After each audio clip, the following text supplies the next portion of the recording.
ఎఫెసీయులకు రాసినటువంటి పత్రికలో నుండి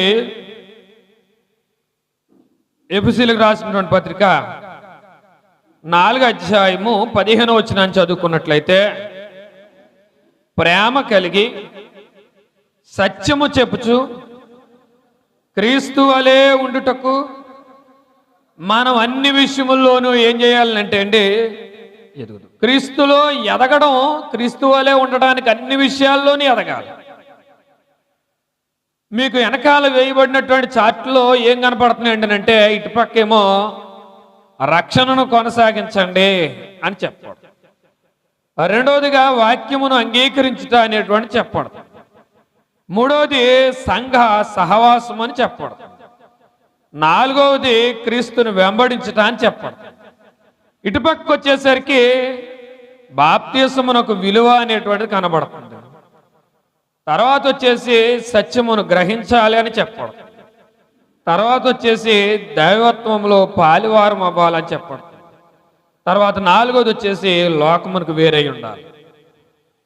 వీటన్నిటి విషయంలోనూ ముఖ్యమైనటువంటి వాటిని మనం ఈరోజు ఆలోచిస్తాం. ముఖ్యంగా మనం చదువుతున్నటువంటి దైవ గ్రంథంలో మనం అనుసరిస్తున్నటువంటి దైవవాక్యాన్ని బట్టి చూస్తే,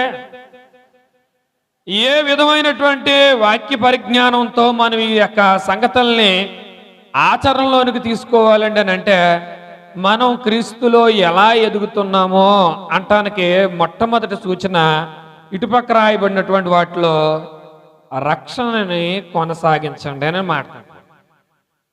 ఎలా కొనసాగించాలో అదే వచనంలో, అనగా అక్కడ ఉన్నటువంటి వేరొక వచనంలో చెప్పబడుతుంది. ఏమనంటే అండి, భయముతోను వణుకుతోను మీ సొంత రక్షణను మీరు ఏం చేయండి అని అంటే అండి, కొనసాగించండి అని చెప్పడం.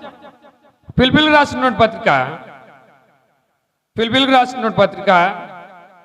2వ అధ్యాయము 12వ వచనం చదువుకున్నట్లయితే, ఫిలిప్పీయులకు రాసిన పత్రిక 2వ అధ్యాయం 12వ వచనంలో, కాగా నా ప్రియులారా, మీరెల్లప్పుడూ విధేయులై ఉన్న ప్రకారము నా ఎదుట ఉన్నప్పుడు మాత్రమే గాక మరి ఎక్కువగా నేను మీతో లేని ఈ కాలమునందును భయముతోనూ వణకుతోనూ మీ సొంత రక్షణను మీరు ఏం చేయండి. క్రీస్తులో ఎదగడానికి మొట్టమొదటి సంగతి రక్షణను